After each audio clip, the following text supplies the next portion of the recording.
بسم اللہ الرحمن الرحیم۔ السلام علیکم میری بہنوں اور بھائیوں، آپ کو دا اسلامک ورلڈ میں خوش آمدید اور آپ کا دا اسلامک ورلڈ دیکھنے کا بہت بہت شکریہ۔ امید ہے کہ آپ سب خیریت سے ہوں گے۔ آج میں آپ سے مولانا طارق جمیل صاحب کا تجربہ شیئر کروں گی۔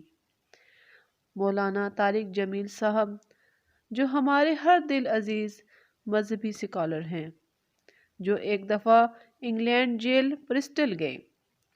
وہ چاہتے تھے کہ جیل کے لوگوں کو اسلامی تعلیمات دی جائیں، اور وہاں جا کر جب انہوں نے دیکھا تو وہاں کا ماحول بالکل مختلف تھا۔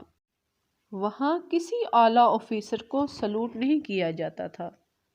ان جیلوں میں زیادہ تر لوگ پاکستانی تھے، کیونکہ وہ منشیات کے سلسلے میں وہاں قید کیے گئے۔ ان جیلوں میں 800 قیدی رکھنے کی جگہ تھی، لیکن انہوں نے 600 قیدی رکھے۔ ہر 2 قیدیوں کے لیے ایک کمرہ موجود تھا، جس میں ضروریات کی تمام چیزیں موجود تھیں۔ وہاں علیحدہ سے باتھ روم، گرم اور ٹھنڈا پانی، اس کے علاوہ ہر کمرے میں نیٹ اور ٹی وی کی سہولت بھی موجود تھی۔ ہر قیدی کے لیے کوئی نہ کوئی ہنر سیکھنا بہت ضروری تھا، اور وہاں ہنر سیکھنے کے لیے بہت سے شعبے موجود تھے۔ پھر انہوں نے کچن کا دورہ کیا، اور ان کے کچن دیکھ کر وہ حیران رہ گئے۔ ان کا کچن ہمارے 5 اسٹار ہوٹل سے بھی زیادہ بہترین تھا۔ پورا کچن بالکل صاف اور گندگی کا نام و نشان تک نہ تھا۔ قیدیوں کے لیے 5 قسم کے کھانے بنائے جاتے تھے، اور مسلم اور غیر مسلم کے لیے علیحدہ علیحدہ کھانے ہوتے تھے۔ یعنی مسلمانوں کے لیے حلال اشیاء سے کھانے تیار کیے جاتے تھے، یہاں تک کہ مسلم اور غیر مسلم کے برتن بھی الگ ہوتے تھے، جن میں کھانا تیار کیا جاتا تھا اور جن میں پیش کیا جاتا تھا۔ مسلمانوں کو روزوں کے دوران ہاٹ پاٹ دیے جاتے تھے، جہاں کھانا کافی دیر تک گرم رہتا، تو وہ سحری اور افطار میں گرم گرم کھانا کھاتے تھے۔ اس کے علاوہ جگہ جگہ اور کمروں میں بھی کیمرے نصب تھے، تاکہ کوئی پولیس کا اہلکار کسی قیدی سے کسی قسم کی بھی زیادتی نہ کر سکے۔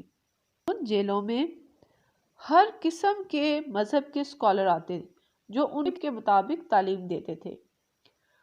جب طارق جمیل صاحب نے یہ ماحول دیکھا تو انہوں نے کہا کہ اس قوم کو زوال نہیں، کیونکہ یہ اسلامی تعلیمات کے مطابق چل رہی ہیں، اور ہمارے جیل کے ماحول میں ظلم و ستم ہے اور فرعونیت سے بھرے ہوئے ہیں۔ اللہ تعالیٰ نے فرمایا، ایک دن کا عدل 60 برسوں کی عبادت کے برابر ہے۔ یہ تھا ان غیر مسلموں کا قیدیوں کے ساتھ برتاؤ۔